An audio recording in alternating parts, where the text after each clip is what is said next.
We have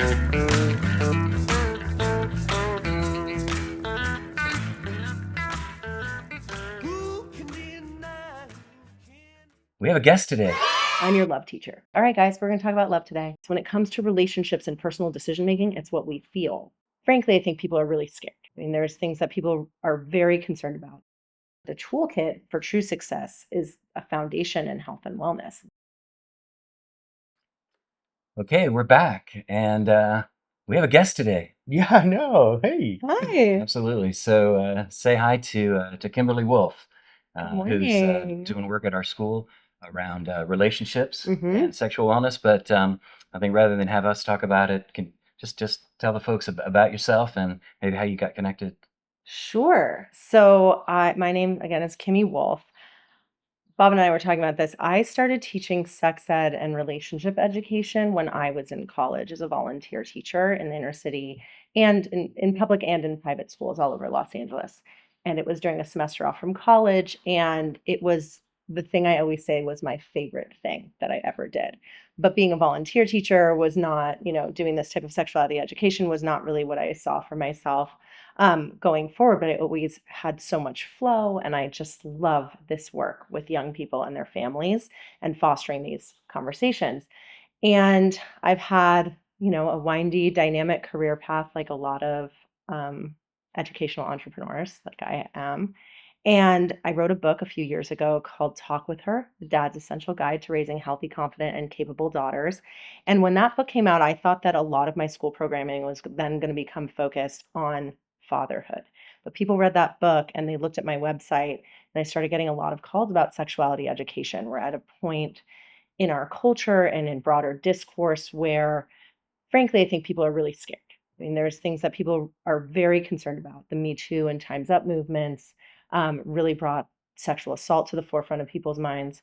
Pornography is prolific and affecting in very real ways all members of our society. And so the demand for sexuality education kind of went flying for me. Also during the pandemic, which was interesting. So a lot of Right. people were having me zoom in for sex ed, which you think there's a lot of things in sex ed that would take care of themselves when kids can't go near each other, but everybody wanted to make sure, Right. I think from an educational standpoint too, that they were still staying on track with this and also that they were still providing value when everybody was at home. So I am from Los Angeles, but I live in Houston, but I travel all over the country and I speak to audiences internationally. And that's what brings me here to you. So I've been at your school and this is my second year doing programming for your school. And it's been really fun. I think I'm doing 35 or That's right. 38 sessions in about 7 days, but that's where I'm happiest. Yeah. Awesome. Well, thank you so much. I would love for you to touch back at that kind of the really early juncture. Did you ever have a moment where you're like, "Oh my gosh, this is so taboo. Do I want to go down this path in working in this area?" Or what was that like for you? No, I come from a progressive, very open family, and I think you kind of are born to be this person that's able to address these topics and is comfortable with them. We all have certain strengths and things that we're more comfortable or less. I always was very interested. What really got me into it at an early age was having grown up in Los Angeles and being very aware as a young woman who I've been told was a little bit beyond my years in terms of my own perspective on my experience. And going to this all girls school on Sunset Boulevard and really being wrapped in the entertainment industry and being hyper aware from a very early age of how the media was affecting us. And I was fortunate enough to know some of the best people in media, the kindest, the most impactful. I met a lot of my role models and celebrities who I looked up to, and I started to believe in the positive power of media. So that was really what kind of got me in and got me into it. At the same time, I was always really interested in women's issues because I was a young woman.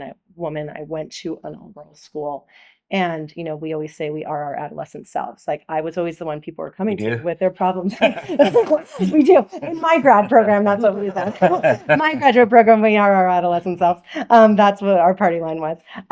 But yeah, I was the one that people came to. And so I was always counseling my friends from an early age. I was always someone that people came to for advice. And so I never really felt the taboo. What I feel more is that love and sexuality are very normal part of the human experience, a very common part, but the taboo and the trauma that so many people bring to it makes it something that just, creates generations of trauma. So part of that is just sort of like, let's like just shed light. It's okay. It's normal, so that people understand better how to navigate through these um these scenarios and this part of their life path with more ease and less anxiety and more tools. And so I never really felt the taboo. I was also a gender studies major in college. I got a lot of flack for that. People are like, people have always made fun of me for being a gender studies major. Like, what are you going to do with that? And like, you're a crazy feminist and all this stuff. And I went to Brown, so that's a really, that's a pretty forward gender studies Hmm. program. So I've always been having conversations about that. I remember there was this one friend of my parents, a gentleman, and I don't know, he's probably like in his 50s when I was in college, and he's like, we used to talk. We would just to see each other at my parents' country club, frankly, and we would chat. He was always interested in what I was up to, and he would talk to me because he was dating at the time. He'd never been married, and so he had girlfriends. Some of them were younger, like in their 30s, 20s.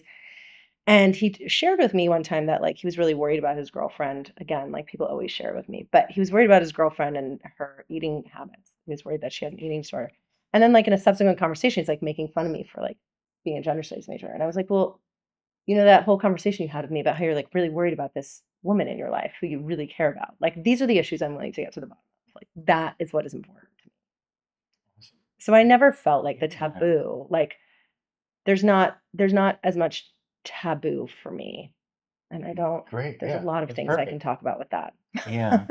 Yeah, I want to because let's stay with that a little bit, and it might take a little bit around to get there. But one of the things that I've heard said about schools is that a lot of people see them like churches. Mhm, They're institutions where people they want this kind of two things that are in tension at some level, which is they want a sense of certainty. It's mhm, a conservative entity in a mhm, lot of mhm, ways, tradition, mhm, expectations, but then they also want something that's going to help them navigate an uncertain future, right? And mhm, those things they're obviously in tension, right? Um, and I feel like when I've been in the presentations that you are doing, they sort of at some level draw from both of those things. It's not just, hey, what has to change, what mhm. has to shift, but also what has to continue to be important. Is that true? And especially in terms of relationships, that's a um, kind of an area that I've seen you talk about to our students about that I've been super impressed with. Oh, thanks. Um, I will say that it is my favorite part of my work and the greatest honor that I have to work in school communities, particularly school communities that are very diverse, or particularly communities that are very conservative, which would which would be diverse on the face from Mhm. the type of stuff I'm teaching, because Right. I'm a sex ed teacher. So when you're the sex ed teacher, everyone's like, "Oh my gosh," like like everybody, there's like a lot of people freaking out about that. There's a lot of hesitation and administrations to bring me in. Mhm. Um, and I really think that people can thread the needle on these delicate topics. And from my opinion, from my perspective, the key to doing that is really truly valuing the diversity of thought, and then also just bringing people basic information Mm. that they can interpret. There are frameworks like that, bodies work the way that bodies work, sex works the way that sex works, STDs work the way they work, protection works the way that it works. And the way that teenagers work is that if parents talk to their teenagers about the things that matter to them, like if they say like, look, in our house, we believe that, sex is for marriage, or we believe that dating is not until later. Like the way that teenagers work is that that can have an impact, but it might not have an impact until later.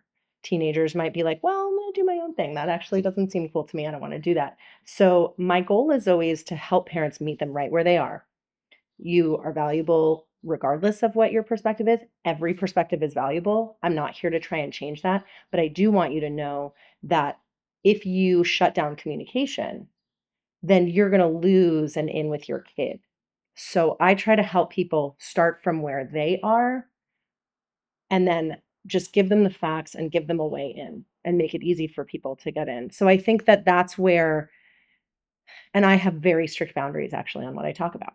Yeah. So I can There are sex ed teachers who will teach a much broader range than I do, but because I work in diverse communities, I am also a student of independent schools. Parents who are paying those fees have really high expectations. They have ideas that they come to you with. There's a certain way to navigate that type of relationship. And the other thing too is like you need to be a professional about this. Like Mhm. people come in to sex ed, and I've seen this. I'm kind of like a sex ed fixer. I've heard a lot of war stories, and people bring me in after that to fix it, to kind of like settle down the community, be like, she's a professional, she's like a reasonable person, she's not pushing an agenda. This is inclusive. This is culturally, sexually, religiously, and politically inclusive sex education. And it is like we have to be like, we are reasonable, we are educators, we are focused on education. And also, like, we want you as whole families to be prepared and to be smart about this topic that is affecting kids, even if it's not taking place on our campus. Yeah, Yeah. I love that bit about it is a partnership with the parents. I certainly feel that Mhm. in my role. And you said you're honored. I think that the support that we get for the work that you do, or that Christian Collier has done Mhm. with our middle school students, um, is something that I don't take lightly, right? Mhm. And it's that same, yeah, we're really respectful about this as well. There's no, we're not grooming or recruiting, but it's more just like you said, almost, okay, meet the student, meet the young person where they're at, Mhm. and then like Vygotsky zone plus one, just move. You don't have to move it all the way. You No. just, but how can you move it? How can you open it up a little bit more? That's a profound gift, I think. That you can give. Oh, yes, absolutely. I mean, as educators in any topic. And like I said, there's a lot that you can teach in sex ed, but this program specifically, the way I've designed it, is it's like, look, we know there's a lot. I know personally a lot about these types of communities. I also talk to the adolescent doctors and the pediatricians in town, and I talk to the gynecologists in town to help inform my perspective every time that I go to a school. I try to entrench myself as much as I can in the culture so that my content is relevant and so that administrators get as few, if any phone calls at all. Hopefully they get none after my programming. That's always my goal. Um, but certainly it's like I always tell them, I say, this is love class. This is called love class because just like any other topic, science class or history class, there's a baseline of facts, and then people have a journey and they can figure out if they're going to learn more or less. And we don't need to teach everything as educators. There is a lot that should be at home. There is a lot, but what kids can benefit from us, like we teach critical thinking as educators. And so that's what we bring to this. You can bring that to this topic as well. It's not about having an agenda, it's about presenting the facts and then giving them the tools to filter it through their own perspective. Yeah, critical thinking and authentic thinking too. I think that's also, when that's been a theme. We Mhm. talked about that in terms of the life skills class, where I think you've been meeting a lot of the kids in Mhm. that space, and it really starts at that place. I think Mhm. just what, um, yeah, who are you? Mhm. You Yeah. know, Who are you? I mean, that's I presented to the seniors, and it was like the top 8 sexual well-being for college and beyond. So I love teaching 11th and 12th graders because they come in and they're like, "What are you going yeah, to tell me? Like, I know everything about this. yeah. Like, you have," and I'm like, "Watch me." And also like you think you know everything, you don't know everything. And also you may have learned this before many times with Hope that they've had many conversations, but people need reminders on this topic. And I finished the senior presentation yesterday, and then the number 8 tip was like, follow your heart. And that it sounds like a cliche, but when it comes to love education, one of the main points I make to them, for instance, is like they can't drink or do drugs when they're, obviously it's illegal, all of those reasons. But I'm like, I'm your love teacher. And if you are under the influence, you lose your ability to feel it out, to feel it for yourself. So it's not just about how we think about things. When it comes to relationships and personal decision making, it's what we feel and how we move through that, whatever that means. And I really do think that that is the key. And I think it's okay to talk about those things, and It's not that to me. It's not okay. It's like needed. necessary. There's Yeah. just like void of that in a lot of curriculum, and I'm big on the feeling world, and I teach from the healing from the feeling world piece. Hmm. So I really, really appreciate that. Hmm. I think it's a cool, I mean, people always say like, "Oh my gosh, how can you teach this?" I'm like, "This is the easiest topic to teach." Like, I have no problems with classroom management. Like, of course they laugh. Like, that's fine. This is a, bodies are silly. Like, that's an okay top, it's okay. It's an unusual topic to be sitting around with your friends learning Right. about. Yes. No, I mean, transparency alert, right? We're thinking through the first guest, and I was like, okay, well, what's going to stick with people? What are people going to be interested in, right? Right. And so here we Absolutely. are. Here we are. Totally. But Yeah. but that idea, and maybe you want to talk about this a little bit, Bob, too, is the title of this thing is the Yoga School, right? Uh-huh. And one of the pieces is this idea of a system that has that health word in there, right? Mhm. There's a whatever it is, firm body, clear mind, Mhm. open heart, but that all of that is really at play in the development and the formation in the aspiration, right? And that's a thing, okay, what's that look like in school, Mhm. right? And in the individual conversation that you're having, and maybe even scaling up to some of the bigger stuff we do, does that resonate at all? Absolutely. I love the idea because whenever I'm thinking about our podcast, the yoga of school, we're yogis. We met and we know each other from that perspective. Mhm. And I know that he has a solid practice, and I've been teaching for well over 10 years or more. And we have the opportunity to bring some of these gifts Mhm. into the school, into a classroom, into a new conversation where it doesn't exist yet. And for me, yoga, well, not for me, the way that yoga is defined is yoke, Mhm. yoke to connect. Mhm. And so we're connecting the body, mind, and spirit, the heart. What would the impact of that be in a school environment? Is Mhm. kind of what we're looking at. There's this subcontext of success and wellness. How do they coexist? Mhm. Right. And what I've seen just in a short time is that success is so championed and they just drive towards it. They sacrifice well-being. Mhm. And for me personally, well-being is success. It's the foundation. Yeah. Yeah, so that's where I was really excited to bring you in and have this conversation because I'm with you. I teach yoga classes the way that you described teaching the sex and love class. Foundational, make your own judgments and perspectives, but like let's get critical, let's get sophisticated a little bit Mhm. more. I love that. Uh-huh. And to me, my role as whenever I double down on that purpose piece is to help the world heal, right? So for a long time, I was helping yoga classes and kind of watching the ripple effect go there. Mhm. And I focused on relationships and men's work and women's work. And I found this amazing sex teacher in Costa Rica who taught me so much and Mhm. has still influenced my life. One of the great things that I learned from her was you want the world to be a better place, but you can't even have a good relationship with your partner. Right. So let's talk about that. Mhm. Let's work on our relationship and watch that help change the world.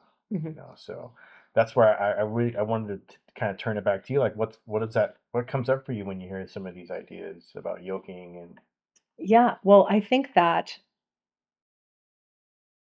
flipping the script, like, that is, you know, I so I teach sex ed, I also teach media literacy. They're very much entwined, obviously, and they're big passion areas for me. And then I teach father-daughter relationships. Like I teach stuff where we can kind of flip the script and be like, this is awkward, or this is scary, or this is something where people think this is can be really contentious. Like let's like shed some light on it. Let's bring some practical frameworks and skill sets, whether they're like heart-centered and more like derived from yogic traditions, or I like to marry them with stuff from corporate America. This idea that you want to heal the world, you have to have like a good relationship with your partner and that will ripple.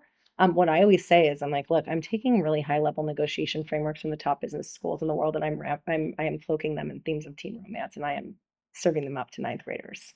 And the big secret is that this communication, this human connection is all connected.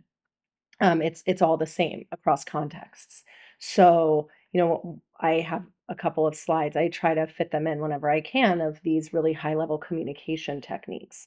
And I teach the kids, look, when you want to have a difficult conversation, because good conversations are easy, right? I don't teach that. I don't have time. I Right. don't have time. As I mentioned to my students, I'm Got like, you it. can probably figure out the good stuff on your own. Like what you need is the foundations to make it through the difficult stuff so that the good stuff is better.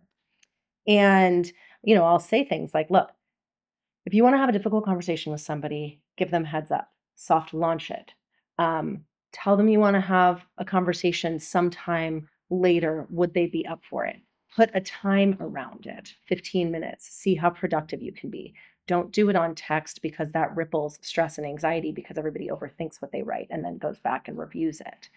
And so I think that there is this real, when it comes to, I believe that the formula for getting this information across in a way that is relevant to students and parents who are success driven, which is also completely valuable and fine, but understanding that the toolkit for true success is a foundation in health and wellness. That is what drives performance. So health and wellness in our individual body, mind, and spirit, and then our ability to move through with other people is the foundation for our success moving forward.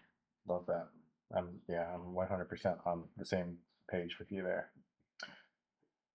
That's kind of the motive of what I'm seeing in the school is everyone's so stressed out. They're looking for that college placement and the high grades, and they're sacrificing their sleep, Mhm. their hydration, Oh, yeah. right? They're these other aspects, and if I'm able to introduce this and drop of that, I'm seeing it trip where whenever he comes to class, he sees the kids just be stressed. You saw it. hmm They love that fuzzy rug, and it's just like a sensory thing for. Yeah. And there's little teeny sensory things that we can do, and it doesn't have to be overarching because I also think in terms of meeting people where they are, um, people don't necessarily see the marriage between well-being and performance. So dropping it in little ways and just being like, we are a high performing community and look what we value. Mhm. So we value academics, we value structure, we value accomplishments, and we value diversity of thought and all of the things that we push as educators. And look what we also value. Look what else we do. This is part of how we live life. Yeah. We have healthy food options. We have water with cucumbers in it. Our guest teachers greatly enjoy that. We have like water bottle fillers everywhere. We have a yoga studio. We have a beautiful garden. And I think those are the ways we don't have to push it at people if we just kind of do it. I love that. When we talk, with the kids, you can teach sex ed two ways. You can walk into sex ed and be like, all right, everybody get ready. It's going to be super awkward. And this is going to be uncomfortable. And we're going to get through it. And the teachers are like, don't laugh at the teacher. Or I can come in and be like, all right, guys, we're going to talk about love today. I'm your love teacher. And I don't have data on this from my students, but I feel in my heart that we have fewer kids leaving my class who have memories like that was weird and that was awkward and da da. I give them a heads up because I don't know where my students are coming from. Some of them will come with past traumas, some will come as clean slates. Hmm. Some of them do have body confidence and body issues, and there are religious issues with things.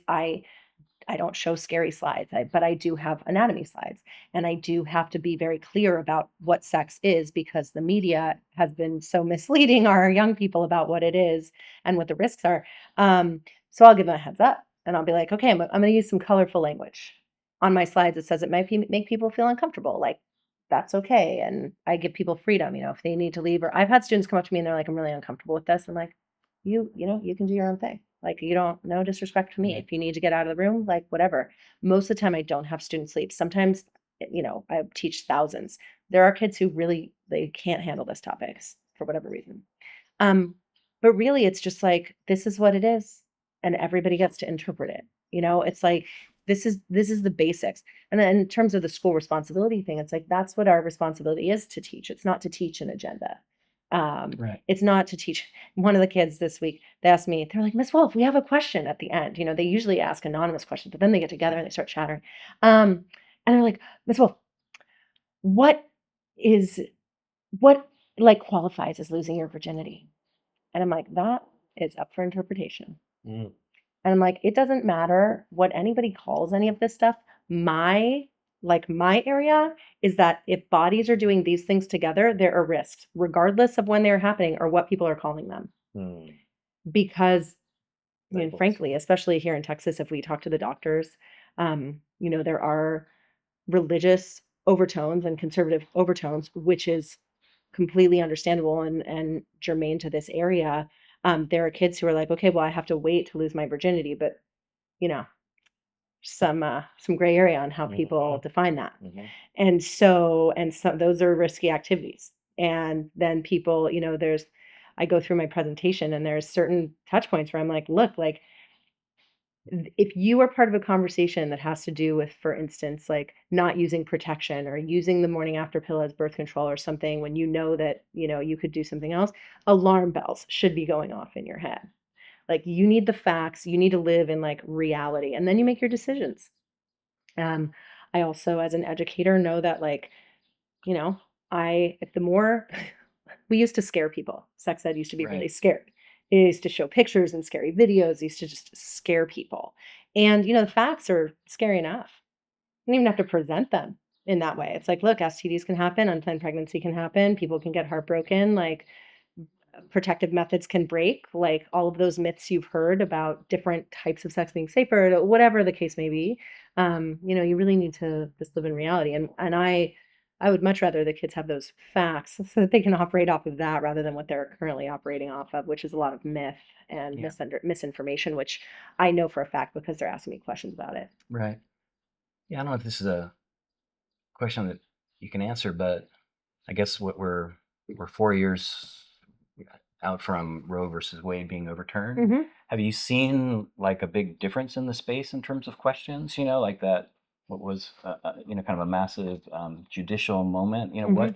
What have been the after effects in terms of young people that you can see? Yeah, so I will say that like part of my professional code and the way I was trained is that that's not part of our curriculum. We don't Right. talk about abortion. That's very personal. I trained 20 years ago with a very like left-leaning nonprofit in California. Um, it's always been part of the professional code. Right. That is family. It's also in school environment, like not our lane. Like that, we Yeah. don't need to be like politically inflammatory, in my opinion. Call me old school about that. Yeah. No. But so I always had a few questions here and there, like what is abortion? Like, and I just give like a really quick answer and I just like it's like skipping They're not rocks. It's like talking about that. Yeah. this is when a pregnancy ends for, whatever reason. I'm very general, very high level. There's certain things in sex ed where it is like telephone. And if I am partnering with a parent, I'm mindful of how what I say in the classroom will travel home and what it could be interpreted as. Interpretation is everything in my line of work. Right. So I'll answer a quick question about abortion. Kids have always asked every once in a while, like, what is this? Or how do you feel about it? Even though I tell them there's no personal questions in sex ed. I don't answer personal questions. This is not about my perspective. It's only about you. Um, and but recently in the past few years, what has happened more is, there's more activist students who are trying to be really, I understand, and they're and they are putting together the information from the media as best that they can Mhm. and integrating it with their own values. And so basically I met with more skepticism by some students who were like, what kind of sex ed are you teaching exactly? Like, Yeah. what are you going to give us the facts? And I've had students basically like, throw like fireworks, basically, proverbial Mhm. fireworks in my classes and be like, well, now I can get it. I had a student raise their hand and be like, you know, where can I get an abortion? Like, how can I do that? If I need an abortion now, where can I get it? And, in my mind, frankly, among educators and people listening to this podcast, I'm like, you got to be really careful about who you're trying to like trap as Mhm. your sex educator, because if somebody's not sophisticated in answering that question, you will never have sex ed again, and neither will any of your friends. And I just say, look, it's a really complicated issue, but my main what I can help people with all of the news and all of the confusion going on around reproductive health care, my main recommendation on an overarching basis is that anybody needs health care ever, they need to see medical professionals and they need to start ideally with their parents to get them to those people, whoever they are. Because whatever anybody's views are on this, like the scariest thing for me about the overturning is just that like people are going to be going underground Right. healthcare. And that is terrifying. Like there's always a solution. Like if it's not, if abortion's not legal in your state, then, I can't opine on that. But what I can say is like, regardless of why somebody's wondering or what their plans are, they need to just talk to an actual doctor. So that's what I've seen. I've seen more students be upset about it. Um, it's more talked about. I don't know that to be honest though, I don't, some of it is inflamed by our current situation, our current climate, Hmm. but it's not something I've been asked about at volume. Yeah. And I think that like most reasonable people and families live in that place where some families feel one way and some families feel another. And I think like the students are like, this is, not super relevant to me right now. What is relevant is like other things that Other they things. ask me Yeah. about. Okay. Yeah. Hmm. Yeah. Yeah. Well, thanks, because I think you've got the real perspective on that, right? Yeah. And another area, because one of the providing information for people. We've had a couple conversations about pornography and Yes. the impact of pornography, and Hmm. um, yeah, would you want to speak to that at all? Yes. Because I think that's one in terms of probably in terms of raising young people, um, pornography and probably now online betting, and they'll probably get Yes. connected pretty soon here. Yes. Are big deals. Yes. Ooh, pornography. Okay. Just This a is little chill podcast here. timely for me because my kid woke me up at like 4:30 and I couldn't get back to sleep. And there was like this continuing education pornography workshop I did this morning. I was like reading slides. So most people are up like thinking about pornography in different ways, but I'm like reading the research at 5 in the morning. Okay, so this is timely. Yes, timely. You're up to date. I am right up to date. This is how I started my morning, which is great. Here's the thing. So there's all this research about what pornography has done to our culture, and all this research about people are getting it. It is making boys more violent. It is making girls more passive. There's a lot of sensationalizing of sexual positions that and sexual acts and sexual lifestyles that are permeating now out of porn and into the mainstream media and becoming normalized. And, you know, I never want to shame. I'm not going to provide an exact framework, but what I say is I'm like, look, there are a variety of ways that people express themselves sexually, but, and there are some key categories. Then there are some things that are being sensationalized by pornography that people are really not into.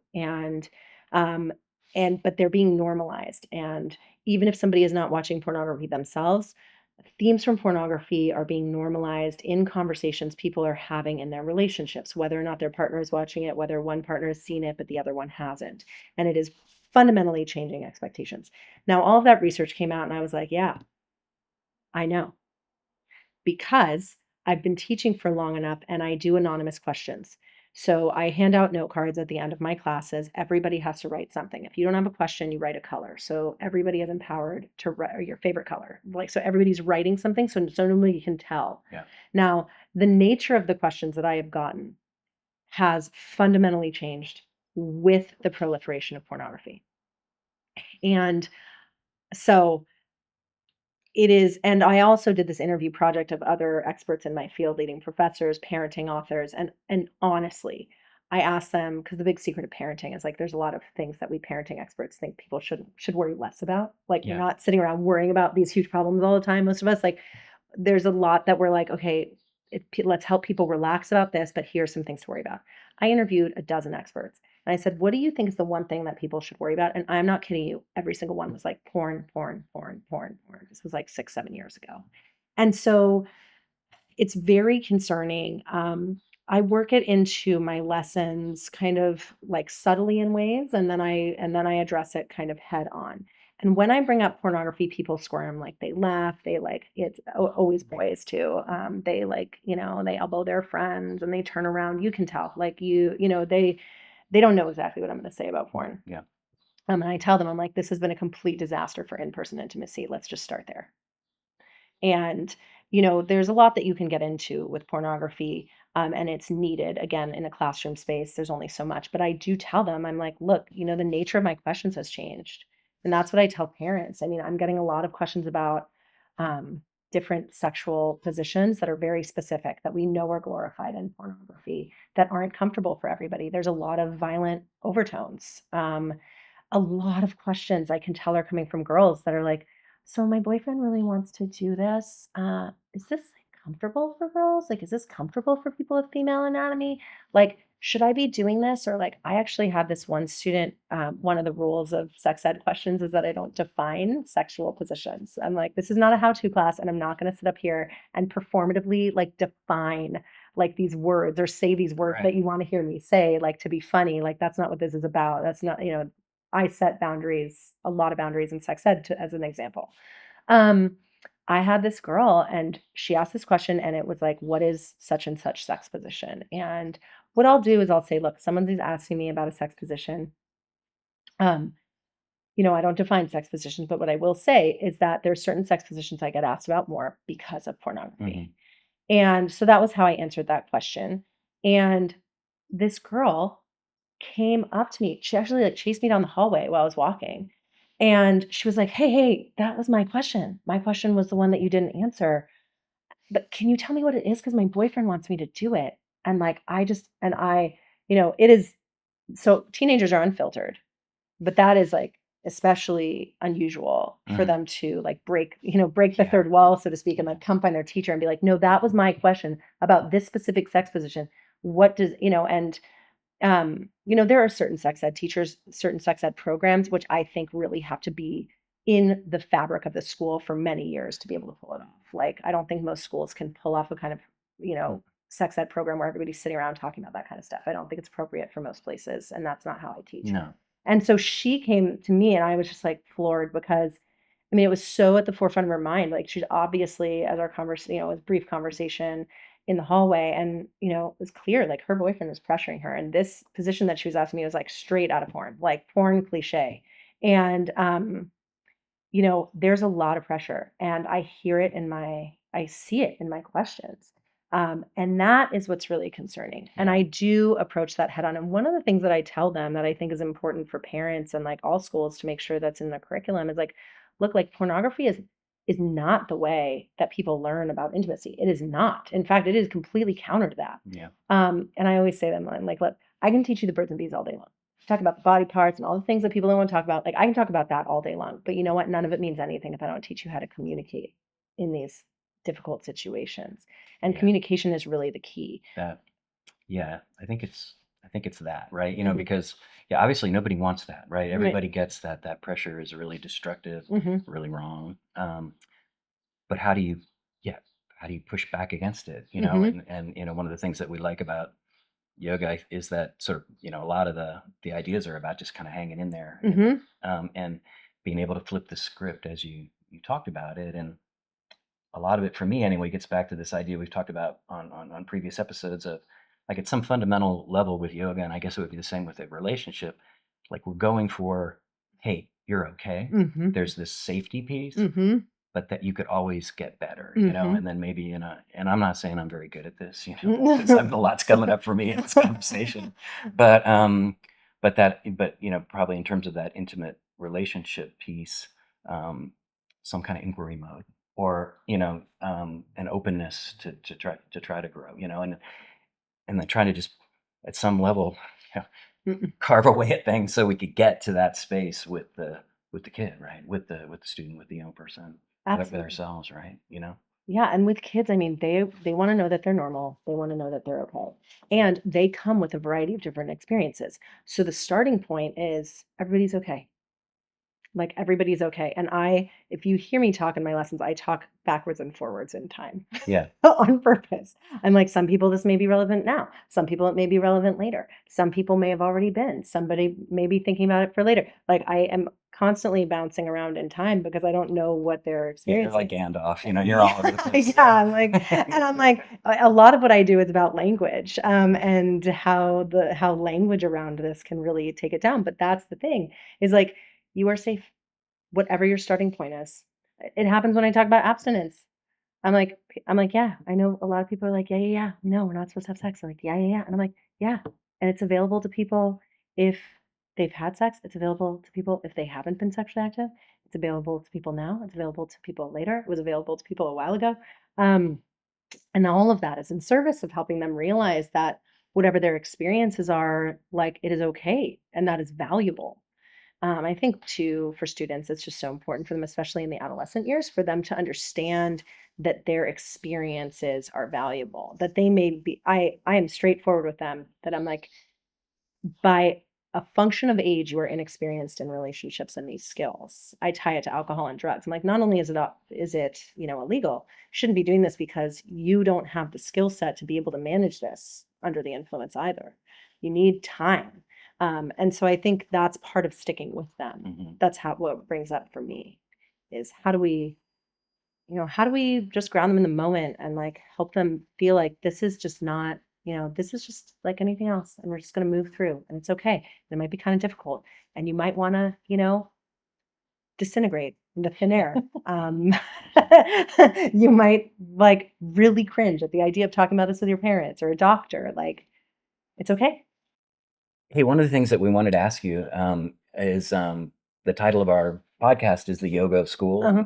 That means it meant something to us. It means something to us. And kind of on your language piece, it's probably going to mean some things to us. Uh-huh. What's that mean to you? Just when you hear that phrase, like what's going on with that? I really like it because I'm an integrative health person and I come out of the coast of California. So I grew up doing yoga and I do yoga now. And um, We're pro California, by the way.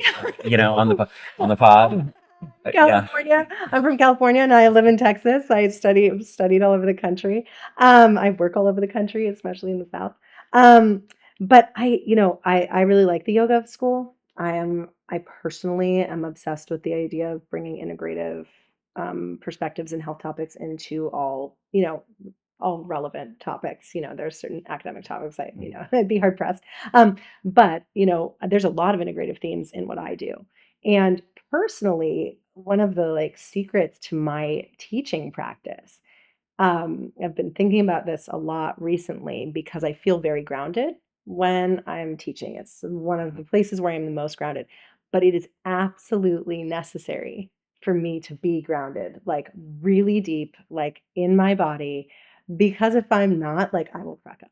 Like it Yeah. is like Yeah. the only way, Yeah. sex ed is like There's a lot of energy in there's there. a lot of Right. energy, So and like you have to come in and you have to be grounded. And when you're a teacher, your energy manages the classroom. 100%. And I remember this might be too personal, but when I was pregnant, one of my school leaders was like, "Well, you're going to teach sex ed," and I was like, "I am due in like 2 weeks." Like that is kind of like against my professional code. I feel like that is a little bit distracting, yeah. to be very honest. Yeah. It's like I've heard so many kids are like, "My gosh, my sex ed teacher, like she was pregnant, and then what do we think?" Like, it's like a lot of questions. This is just a natural thing. No discrimination, and I taught sex ed pregnant. It was harder for me because my body was different and my body was regulated in a different way, shall we say. Mhm. And I remember one time like the kids just got me and I just started cracking up and it wasn't an inappropriate time or anything, but I just was like, "Oh wow, that's a totally different thing." And it was because like physically Yeah. my body was different and there was this giant baby there like in keeping me from being able to like take that deep breath. But I am like from a breath perspective and from a body perspective, I am like uber calm. Like all of it's just, I was saying to Lene about coming to take photographs with me. I'm like, I am like an athlete when I'm about to teach this topic.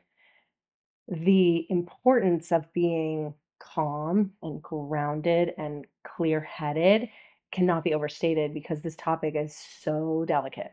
I have to be on my game to know the right thing to say. I have to have the right reaction. I'm thinking on a lot of levels. I'm Mhm. thinking like, well, what am I teaching? What are the kids hearing? What are they going to tell their parents? That's very practical, but the way that I manage it all is like deep yogic breathing, honestly. Yes. Yeah, I'm with you all the way. And it's fun. Like Yeah. it makes it even more enjoyable for me because I'm like in a really great place when I'm teaching. Mm. And I have to be for the kids because, like you just don't want to be weird when you're teaching sex ed. We lead by example, right? Yeah. And when you're grounded in it, and they can feel that, Mhm. and it lands so much better. Mhm. I really love that. A couple of the episodes we've kind of been talking about how the post-industrial education system is no longer valid and is starting to fade, and there's this opportunity for something else, right? Mhm. There's this futuristic perspective that I personally love, Mhm. and I'd love to ask you, like, designing a future community or a future school, Mhm. what magic wand thing would you like to wave and have happen or not have happen in Mhm. that? Ooh, I would love a lot of faculty support on these topics, like faculty wellness. Small, school communities, there's a lot of energy, there's a lot of like chatter, there's a lot of social dynamics. Like that exists for the kids. It exists for the faculty Mm-hmm. too. That's something that's always strikes me. And frankly, when you teach sex ed, you get to know a lot about people. Like certain people will just tell you a lot Yeah. when when you're teaching sex ed, and sometimes it's concerning, to be honest. I think like so a lot of faculty support on this. Like, look, like we have a lot going on. Like teaching is not for the faint of heart. I mean, this is like a really intense profession, especially in these really competitive independent schools with competitive parents. Um, these are big jobs. And so a lot of faculty support around like wellness and just kind of perspective, like Hmm. constant opportunities for perspective so that people can like relax a little bit more and know that yes, the stakes are high, but like it's okay. Like it's okay. We can like take things down a notch. We can be a little bit easier on ourselves. We can be a little bit easier on our students, kind of more in the, I guess in the wellness spiritual sense. Um, we don't need to sacrifice achievement for that, Right. Mm-hmm. but like let's get grounded, so that would be one thing. I think a lot of outdoor time is really important. I think sunshine is really important for kids. I love Audie's campus. There's so much outdoor space. Those Yeah. kids are so stoked at lunch. I love sitting out in those gardens. It's Yeah. beautiful. Shout out to Kate Yeah. Adams, Lisa Darling, Yes, Chantels, and absolutely. Lake Flato Architects. Yes, What they did on the campus it is was transformational, and a lot of it had to do with the outdoor space. absolutely. It is unbelievable. And it's an urban campus and it does not feel like that. And you forget where you are. Yeah. And it is absolutely stunningly beautiful. I think that's really amazing. And I think that having wellness for students is really important.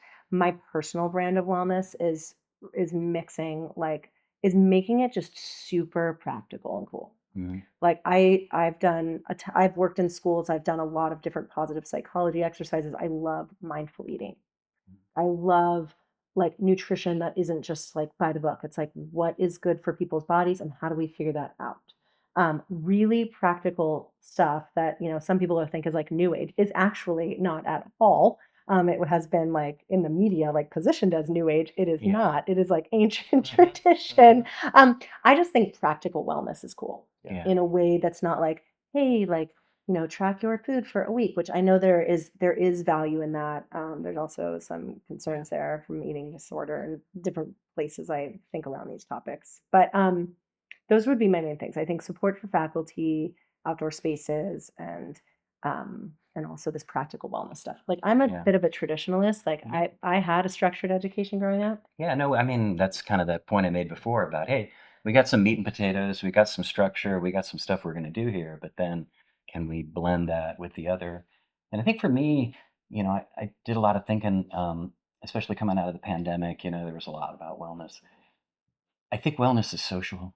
Yes. And I think a lot of the institutional efforts are often individual. I think it's a Yes. version of what you're saying there. So, like in our school, I think a lot about like, okay, what's it? We say, hey, we want in our 1 + 1 + 1 + 1, we want everybody to be part of a group Mm-hmm. because we know that groups, what good high functioning groups can be healthy. Mm-hmm.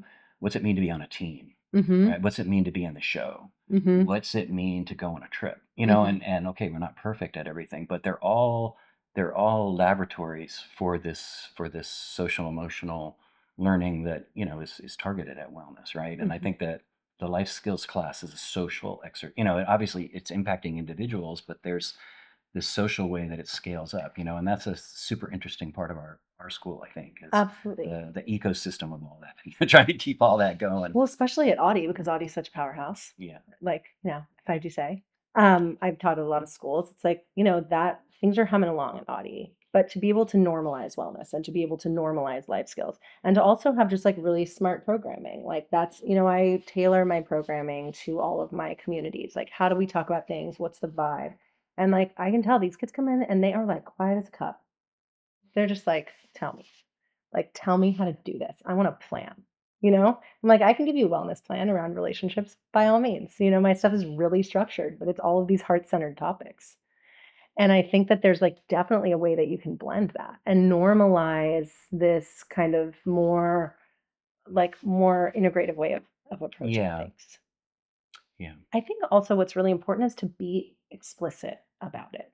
So, one of the things that I teach kids is explicitly how to communicate this formula of like soft launch a conversation, you know, don't use your phones to have conversations, use them like very specific. Use your phones to facilitate an offline conversation. Tell somebody you want or need to talk. Tell them you want to do it for 15 minutes at this time. You know, there's so much that we take for granted, right? And I think that it's important to both just like bake stuff in and then also say, this is why we do this. We do these trips in groups because we know that this is important. When you participate in a theater production, these are the different ways that it benefits you as a human being. And you can take that skill set and that framework and move it to other things. Pay attention to how you feel in this system because so much of that is so important, but we expect people to just like take it in, but not have the Mhm. verbal. It needs Right. that connection. Yeah. Mhm. Yeah. Like we kind of, it's another theme is just the concept of a practice, right? Like, Right. you're going to do some things predictably over time to try to get better at them and just so we have a shared understanding of what they are. And that's been an interesting thing for me to watch. I think that's a place where we've evolved. And this year, we just got done with our big, kind of global travel week. It's Mhm. global, it's local, it's regional. Mhm. Um, and lots of learning going on, lots of effort, lots of learning. But I think one of the things that I really loved about this year is in preparation of going out, we did a lot of pre-work with getting groups set, Mhm. because you can't just take any group of human being. We wouldn't do this in the adult, the concept, the stuff that we do in school. If you tried to do that in the the corporate space, the adult space, Right, right. move 900 I individuals, know. forget it, not happening. You could not do it. But for us to do it with, they are open to it, and but we got to practice, right? And that's something that I think helped when we got actually out into the field. We had kind of put some water in the well, and that's it's thoughtful of our, the person that directs that program to understand that that feedback loop. And it's like, okay, well, it's one of the things I like about school. It's its own practice, why it's its own wheel. Kind of there's a Mhm. rhythm to the year, and Mhm. okay, you can always get better, right? I mean, Right. obviously we're trying to do everything the best that we can, but that, if you're willing to reflect and extract, then you often have a shot to influence it again, right? And so that's what our hope with someone like you, coming over a period of time, Mhm. right? That you know accumulates a lot of power because you have a lot of understanding then of the entity, and Right. we can learn from you in all kinds of ways when we get to that place versus you parachute in, you do your amazing thing, and then you're out. It's like, okay, where's that going, right? Right. Or even to the point of the work that someone like Bob, but really all of our teachers, Mhm. Bobbin's maybe the face of it, Penny, but all of our teachers at some level are, I think, pushing out that human interface, Yes. working on those relationships. It's super super important, and the more the more those are open, then the more you have to work with, right? And Uh-huh. oftentimes in schools, it's like that's not happening, and then the outside people come in and pull the curtain back, and Right. there's like a little moment of like, Right. Totally. and then, Yeah. and then but get the curtain back, right? And I Yeah. love that, I mean, again, biased obviously, but we can have it open, Right. and we can find our way, and it's maybe less hierarchical in some ways than other institutions, but that also creates that room for the students to grow into that space. At least that's what I aspire to, and Yes. you see when they leave, I think they're ready to go, right? And we hear that when they get to college, they feel prepared, and I think that does involve the emotional preparation as well. Absolutely. Yeah, And also knowing that they have a foundation of people that really care about them and they have this experience of being in a community where people care. yeah. We talk about school as the last community. Yeah, I mean, Yes. essentially, that's what I think we're building. It's a little Yes. abstract, but what do people you know they want this wellness education. They want this sexuality education Mhm. because other places that might have provided it, not so much available anymore in 21st century American life. And what has replaced it is a complete nightmare, which Yeah. is pornography and media. Yeah. But and to your point about kind of, you know, working, having your school hum along in cycle and improving over time, and then working with outsiders who come in. I have a pretty strict policy that I just don't parachute in and out. Yeah. And if I'm going to parachute in and out, then I make sure I set the school up. I've been an educational consultant for a long time. And in that time, my clients have brought me in at different times for longer periods of time. And one school I worked at for several years while I was still running my practice. So they're sort of part time. And I think it's, I have a strict like, look, I'll come in and teach this for you, but I'm not going to leave you. Like, I'm going to do something that's relevant that fits in with your other programming if you don't want me to come back year after year, because otherwise there's going to be like three different faculty meetings where people are like, okay, well, the eighth graders had this, but like the seventh graders haven't had it, and the 12th graders had this, but the 11th graders didn't. And like, can we do an all? That's also why I teach by Mhm. grade level. Yeah. Um, but I think it's true. Like if you have your baseline and you're working with the right consultants who come in and operate that way, who come in, it doesn't have to be every year, but like year after year, time after time, that's, I think that type of consistency is really important for the growth of a school. Not everybody has to work there full time. Like I always say, I'm sort of like an auxiliary faculty member. Yeah. I'm not like I get to know the school. I mean, I have to because otherwise people be in trouble. If I didn't know what I was dealing with and I was just teaching whatever I wanted, people be like, I mean, I would do pretty well, but I'm better knowing the school. But I think that's such a great philosophy. Yeah. I mean, I've always been super into systems thinking. Peter Senge, especially when I was younger, it was Mhm. all about that. But that, in that way of approaching organizations, sort of the biological systems model, Mhm. hey, this is a human enterprise, right? Mhm. The only thing that is happening here, really, other than some inputs of materials, is human interaction, right? Mhm. And so um, you have to feed that energy. You have to feed that system, and so that sort of in my mind that's yeah, like good relationships with consultants can do that. They can Mhm. come in and feed, but then we have to be able to work with it and utilize it. It can't just be all on the people you bring in, right? Yeah. That's a different version of the parachute model. Yeah. So but I love that back and forth. Like how it can go forward. It feels that way anyway. Yes. And my like main like entrepreneurial leadership framework that I work off of is this concept of alignment. Hmm. And how do we get systems aligned so that they can hum forward? Like how do we like ground our approach and our mission? It doesn't mean that it can't change, but like generally speaking, how do we keep it on a straight course? Yeah, And like how do we shore that up? feeling we're right back in the yoga frame with alignment right Yes, there, right? absolutely. Yeah, yeah, Yeah. For sure. absolutely. Yeah. And it's like, and that's, I mean, in my own practice, it's like I come to schools and I'm like, I'm not here to like light it up.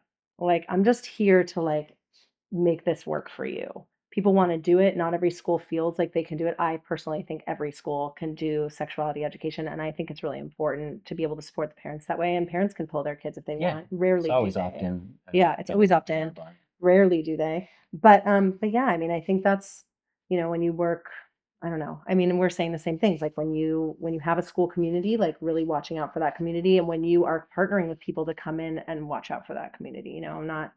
There are times where I'm like, okay, this happened in my class. Like, definitely something to be concerned about. But it's not like I leave some kind of craziness in my wake. Yeah. And oftentimes I'm called in after that, which is Yeah. good.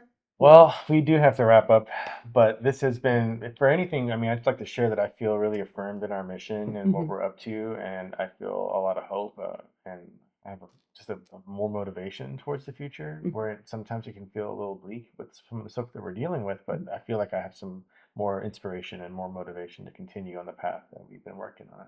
I'm really grateful for you and your time and your knowledge, and I have a strong feeling we're going to continue working together. Yes, absolutely. Yeah. I think Yeah. you guys are stuck with me. Okay. Yeah. Fair enough. Good problem to have, Ms. Wolf. Good problem to have. But Yeah. yeah, we appreciate you coming on and hey, being our first guest, right? First guest. Oh, such an And, honor. Yeah. but and more to come. And I know you're traveling a little bit, but how long are you gonna be in Houston? I mean, are you gonna be in Houston for a bit? I'm in Houston for a bit. Yeah. Okay, because we are one of the things that we're working on is we're going to do some kind of festival. This will Yes. be kind of an event, a parachute thing, but we're going to do some kind of festival, young people, yoga, wellness between now and the end of school. Great. We've done some Audi community yoga in the past out there on the Mhm. football field Mhm. with Bhavan's the Angeli project that, Mhm. that Bhavan leads with Michael. Um, and You're a fantastic drummer. Jason. Jason. Yeah, sorry, Jason. Um, hope to see you there for Yes, that one. I Bring would the love it. fam, you know? Yes, I would love it. My little boys are already doing some yoga. Yeah, So, Sweet. fantastic. yeah. Okay. Yeah. All right. Thanks, everybody. Thank you. This See you was soon. awesome. Yes, see you soon.